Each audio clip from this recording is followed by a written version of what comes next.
Hello friends, welcome to Affairscloud Learn to Lead. Good morning to all the students. Today we will discuss very important current affairs of 6th and 7th of February 2022.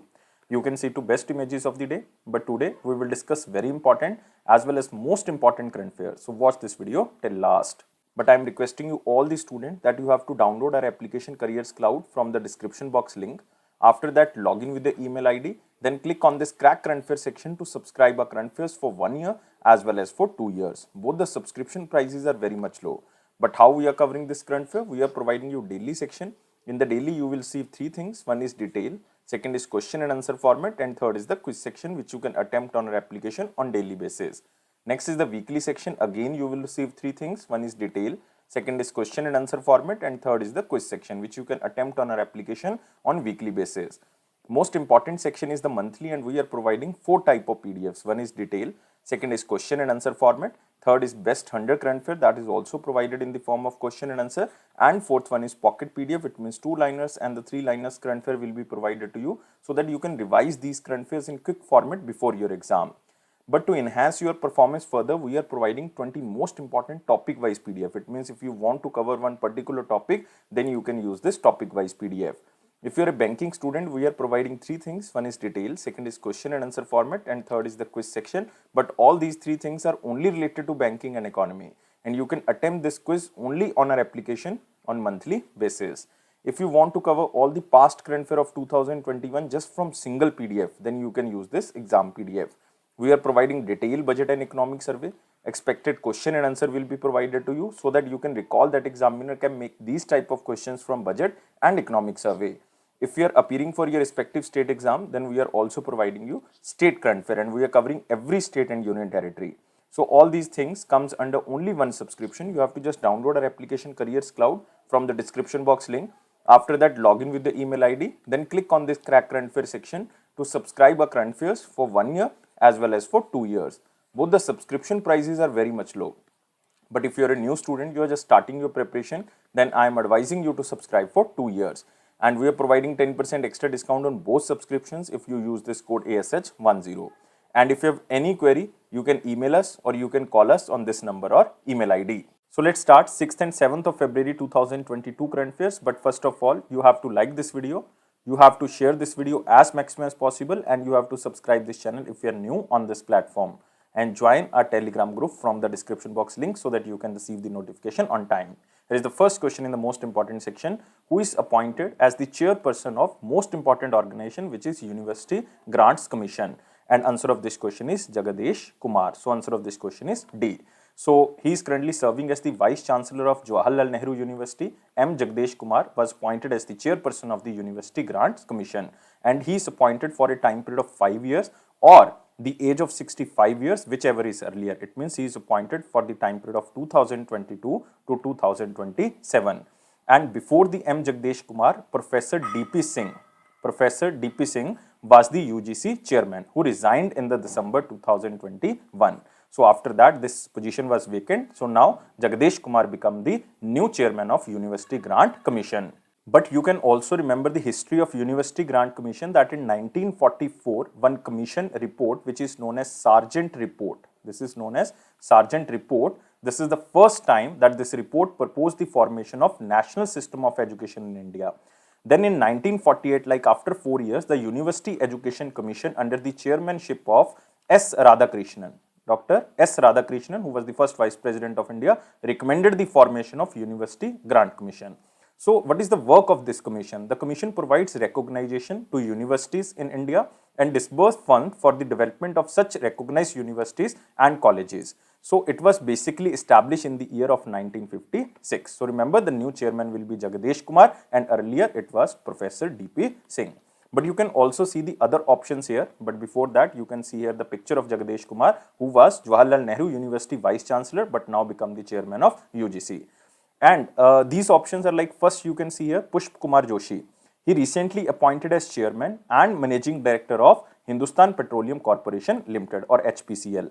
Next, Dr. V. Anantha Nageshwaran. He was recently appointed as new Chief Economic Advisor, CEA. We already covered these questions in the most important section. Vinod Roy, who was earlier the Comptroller and Auditor General of India, now become the independent chairman of Unity Small Finance Bank. Unity Small Finance Bank. Again, we covered this question that this is the 12th Small Finance Bank of India. Moving to next question. Which bank was awarded with the Digital Transformation Award, which is also known as DX 2021 Awards? It is for the digital transformation of the bank, and this bank is Karnataka Bank. So D is the answer. So you have to remember Karnataka Bank was awarded with the Digital Transformation Award, and this award is given by Confederation of India Industry, or you can say CII. So this is very important award. And you can also remember it is to recognition of the innovative best practices under the Karnataka Bank Limited Vikas platform. This KBL Vikas is a digital service launched by the Karnataka Bank in the year of 2017 to provide a better digital experience to the customers, including asset and liability products and enhanced customer services. And in 2021, Karnataka Bank also launched the digital transformation journey, which is known as KBL Next, as a part of KBL Vikas 2.0 with an objective of taking the digital initiatives more efficiently. It means Karnataka Bank want to provide best to best digital initiatives for the customers of the Karnataka Bank. But you can remember about the Karnataka Bank, who is currently Managing Director and CEO of Karnataka Bank, and he is M.S. Mahabaleshwara. M.S. Mahabaleshwara, and headquarters is in Mangaluru in Karnataka. But you can see the other options here, like first option you can see here, ESF Small Finance Bank. ESF Small Finance Bank recently awarded as Global SME Finance Award 2021. Next, HDFC Bank, most important private sector bank, and this bank was awarded with most innovative best practice category award by the Confederation of Indian Industry, and this is again Digital Transformation Award of 2021. So remember, the last award goes to HDFC Bank, but now this award goes to Karnataka Bank. Next, Karnataka Vikas Gramin Bank. This bank was awarded as the best regional rural bank, and this is awarded by the ASSOCHAM. ASSOCHAM is very famous organization, and it means Associated Chamber of Commerce and Industry of India. So remember these things. Moving to next question. Who will become the next chairman and managing director of Shipping Corporation of India? Again, very important organization, even one of the organization which comes under the Ministry of Ports, Ministry of Shipping, as well as Waterways. And who will become the new chairman and managing director of this Shipping Corporation of India? Answer of this question is Binesh Kumar Tyagi. So C is the answer. So this appointment is recommended by PESB. PESB stands for Public Enterprise Selection Board. So you can see here PESB picks Captain B.K. Tyagi as the next chairman and managing director of Shipping Corporation, and PESB stands for Public Enterprise Selection Board. And earlier this position lies with H.K. Joshi, who will retire on 31st of May 2022. And after that, Binesh Kumar Tyagi will take over as a new chairman and managing director of Shipping Corporation of India. But you can also remember that in the financial year 23, three organizations will become the part of government disinvestment, or you can say privatization. One is Shipping Corporation of India, second is Bharat Earth Movers Limited, or BEML, under the Ministry of Defence, next Bharat Petroleum Corporation Limited. So these three organizations comes under the central government strategic disinvestment target of 1.75 lakh crore for the financial year 23 as well. So remember these three organizations. But you can also see the other options here, very important organization. And G. Ashok Kumar was recently appointed as the new Director General of National Mission for Clean Ganga under the Ministry of Jal Shakti. Next, V.S. Pathania, recently appointed as Director General of Indian Coast Guard, and he became the 24th Director General of Indian Coast Guard. Next is Vijay Paul Sharma. He was appointed as the chairman of very important agricultural commission, which is known as CACP. It stands for Commission for Agriculture Cost and Prices. So all the appointments, all the organizations are very, very important. And Shipping Corporation of India was established in the year of 1961 on the occasion of Gandhiji's birthday on 2nd of October, and its headquarters is in Mumbai, Maharashtra. Now, we can move to the next section. It is a very important question section, but first of all, you have to like this video, you have to share this video as maximum as possible, and you have to subscribe this channel if you are new on this platform, and join our Telegram group from the description box link so that you can receive the notification on time. So here is the first question in the very important section, which is set to become the first station to be ready for India's first bullet train. So there are two questions. One is the first station to be ready, and second, it is for India's first bullet train. Remember, first India's bullet train between Mumbai to Ahmedabad, or it is also known as Mumbai-Ahmedabad High-Speed Rail Corridor. And the first station is Surat. So answer of this question is C. So you can see here Mumbai-Ahmedabad High-Speed Rail Surat to be the first station to be ready for India's first bullet train. And you can also see this MAHSR, or it is also known as Mumbai-Ahmedabad High-Speed Rail Corridor, will cover 12 stations in total. And out of these 12 stations, one is like Surat, Vadodara is there, Anand is there, Ahmedabad, Virar is there, Thane, Mumbai, Bharuch. So these are the 12 stations. And National High Speed Rail Corporation Limited is the implementing agency for this project. And remember, the construction of the first bullet train in India, which will connect Ahmedabad and Mumbai, has begun in September 2017.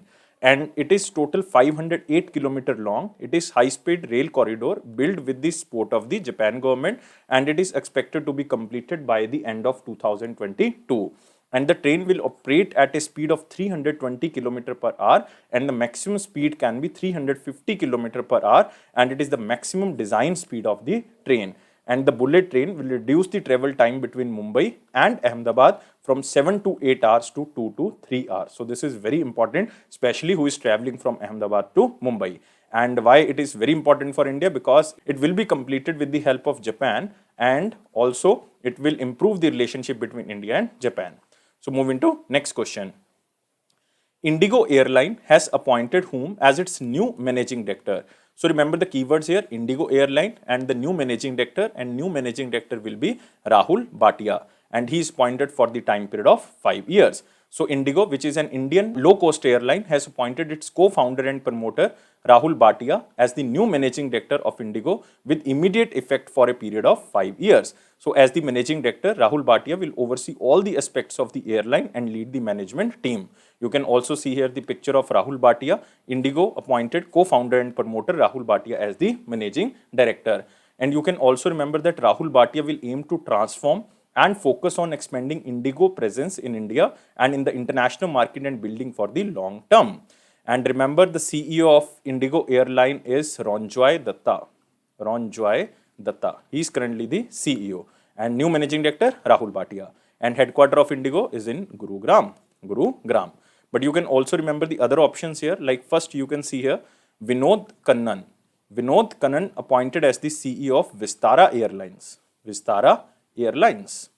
Next, Vikram Dendutt, very important appointment. This question can be asked by examiner because he is appointed as the chairman and managing director of Air India. Air India, which is recently purchased by Thales Group, which is a subsidiary of Tata's. Next is Chanchal Kumar, recently appointed as managing director of National Highways Infrastructure Development Corporation. National Highways and Infrastructure Development Corporation. So remember all the appointments because all are very, very important. Next is NASA plan to deorbit International Space Station into which ocean and in which year? So there are two questions under one question. This is according to the National Aeronautics and Space Administration. The International Space Station, which was launched in the year of 1998, will deorbit in the January 2031, and it will drop into the most remotest point in the Pacific Ocean in the year of 2031. So answer of this question is D. And you can also see here, International Space Station will plunge into Pacific in the year of 2021, and this is a statement of National Aeronautics and Space Administration. And you can also see this, International Space Station will continue as its operation till 2030.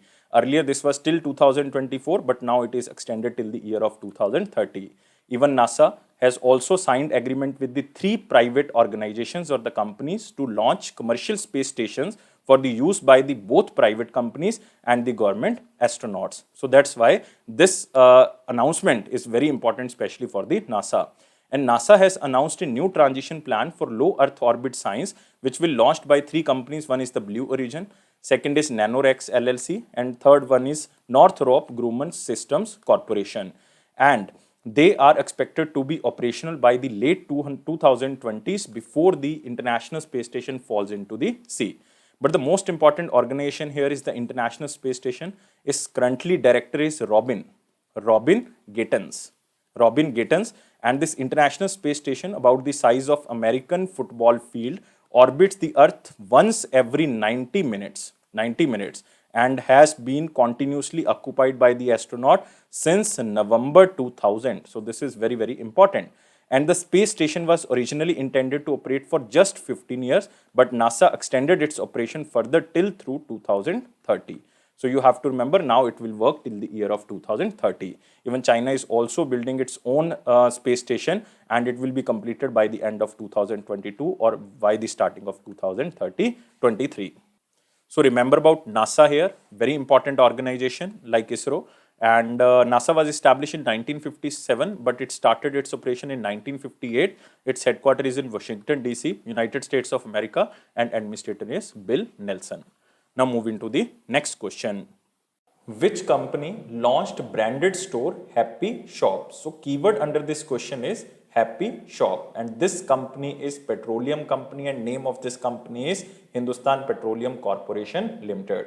So the Hindustan Petroleum Corporation Limited has launched convenience stores under the brand name Happy Shop, and you can also see here the picture of Happy Shop. And Happy Shop is a non-fuel retail sector of the Hindustan Petroleum Corporation Limited, and it is to make available the products of daily needs. It means retail products to its customer at their convenience. And remember, the new Happy Shops are opened at 2 locations by the HPCL. One is in Mumbai, Maharashtra, and second one is Visakhapatnam in Andhra Pradesh. And you can also remember Pani@Club HP, Pani means water. The packaged drinking water of HPCL is also marketed across the retail outlets of the Hindustan Petroleum Corporation Limited.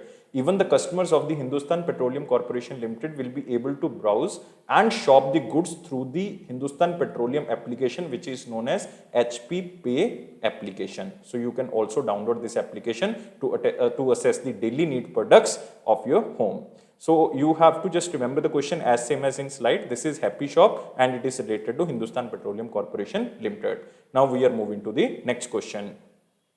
Who signed a memorandum of understanding with the C-ДÁć? C-ДÁć stands for Center for Development of Advanced Computing to boost collaboration in the cybersecurity and allied sector. And this organization is SIDBI, or you can say Small Industries Development Bank of India, signed a memorandum of understanding with Center for Development of Advanced Computing, or C-ДÁć, to boost the collaboration under the Ministry of Electronics and Information Technology in the cybersecurity and allied sector, because C-ДÁć comes under the Ministry of Electronics and Information Technology. And you have to remember this, SIDBI signs MOU with the C-ДÁć. And under this agreement, both SIDBI and C-ДÁć will collaborate to explore the innovation. And it is to use emerging technology, or you can say new technology, in the areas of cybersecurity, especially the artificial intelligence, cloud learning, cloud computing, blockchain technology, and the other things. And also this will be related to the training and the capacity building aspects in the banking sector. You can also remember that in August 2021, SIDBI also launched one application-based process which is known as Digital Prayas. It is application-based digital lending platform to facilitate loans to the entrepreneurs from the low income group. So this is very good initiative by the SIDBI. But you can also remember about SIDBI. This is Small Industries Development Bank of India. It was established in the year of 1990. Its headquarters is very important. This is asked in so many exams, Lucknow, Uttar Pradesh. And chairman and managing director currently is Siva Subramanian Ramanan. Remember, Siva Subramanian Ramanan. Moving to next question. Who was known as Kabir of Karnataka recently passed away. Very famous social worker of Karnataka, also known as Kabir of Karnataka, recently passed away, and his name was Ibrahim Nabi Sahib Sutar. So answer of this question is C. So remember, Padam Shri Ibrahim Nabi Sahib Sutar, a social worker, and he was also referred as Kabir of Karnataka, passed away, and he belongs to Karnataka. Basically, he was born in Karnataka and he died in Karnataka. And remember, he was awarded by Padam Shri by central government in the year of 2018 in the field of art. And the government of Karnataka has honored him with the Rajya Utsav Award. Remember, Rajya Utsav Award. This is the second highest civilian award of the Karnataka. And this was awarded in 1995. And this question is specially for the Karnataka students. But you can also remember the other options here. Like first you can see here, K.S. Sethu Madhavan. He was very famous Malayalam filmmaker. He belongs to Kerala and he recently died. Next is Konnijeti Rosaiya. Konnijeti Rosaiya was the former governor of Tamil Nadu and also the former chief minister of Andhra Pradesh.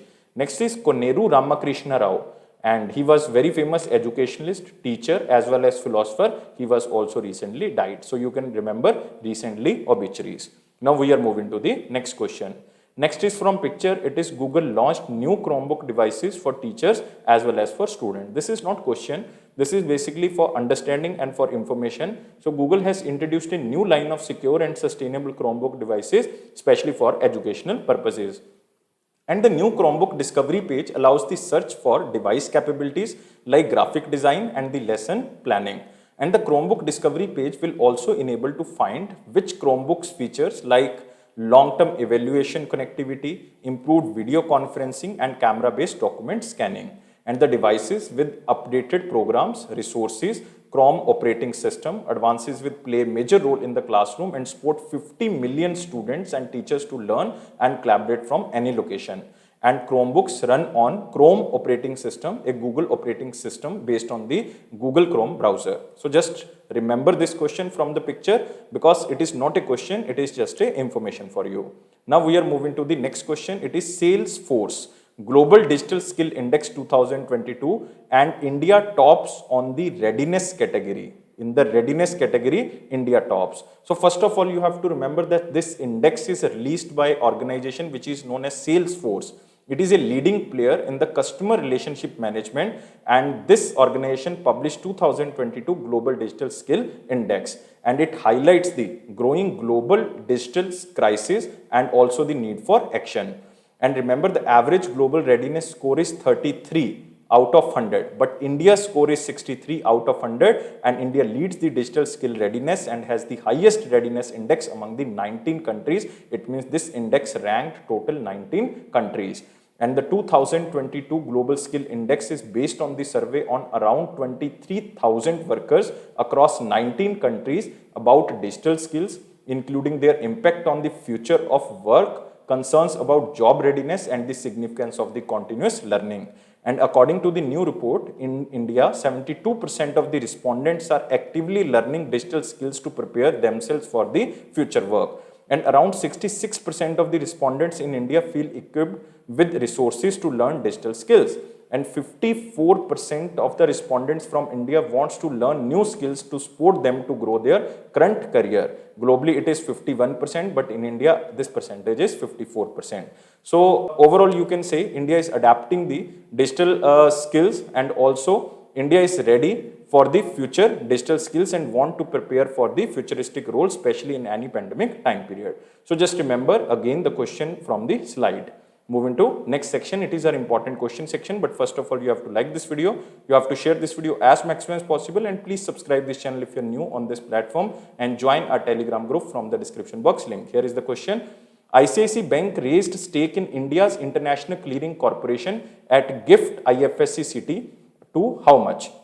So you have to just remember again the question as same as in slide. This is India's International Clearing Corporation, and earlier the ICICI stake was 7.61%, but now ICICI invested 4.43 crore rupees, and now share of ICICI will become 9.9%.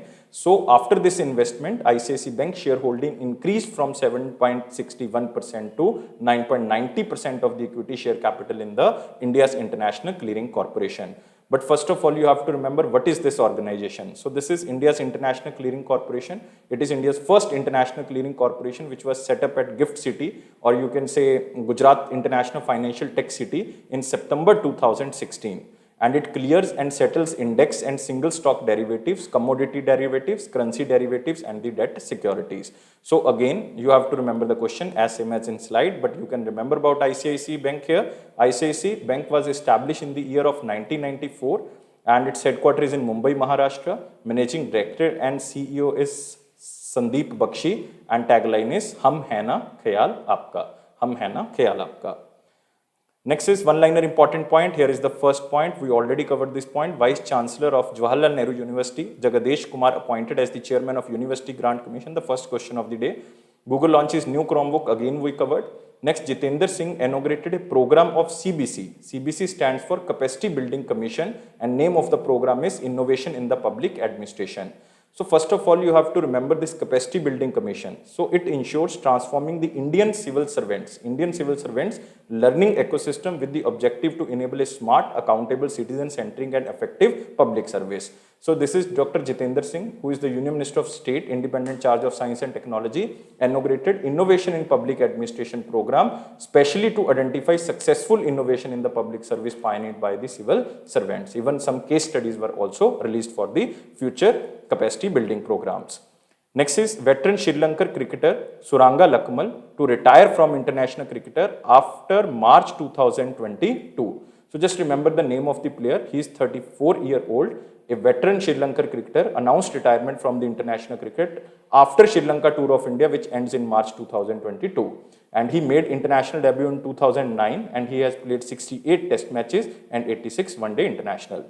ICICI Bank stake raises. So we already covered this question. Next, India's company's external commercial borrowing jumps 19% to USD 23.28 million in 9 months in the financial year 22. It means I am talking about April 2021 to December 2021. Earlier, in the same 9 months in the year of 2020, the total external commercial borrowing was 19.53 USD. It means 19.3 billion USD. But now it is 23.28%. It means it is increased by 19%. So means it had jumped over 19% in the first 9 months of the current fiscal year. So just remember this. Now we are moving to the question of the day. What was the question of 5th of February 2022? Question was very simple. The Export and Import Bank of India Act passed on. So first of all, you have to remember Export and Import Bank was established in 1982, but its act was passed in the year of 1981. So answer of this question is A. So Export Import Bank of India was set up in 1982 by an act of parliament for the purpose of financing, facilitating and promoting India's foreign trade. And Exim Bank is fully owned by Government of India. And who is currently the head of this organization? Head is Harsha Bangari or Harsha Bangri. And remember the headquarters is in Mumbai. Moving to the question of the day. What is the question? Question is, in the field of banking, which of the following transactions done through a mobile device will be termed as mobile banking? Read options carefully and answer me only in the comment box. I am waiting your answer, but please like this video. Please share this video as maximum as possible and please subscribe this channel if you are new on this platform and join our Telegram group from the description box and press this bell button so that you can receive the notification on time. But it is Affairscloud promise that it will boost your confidence in the general awareness section. But don't take life so much serious. Life is fun. Always be happy like this smiley. Thank you guys. Take care and bye-bye.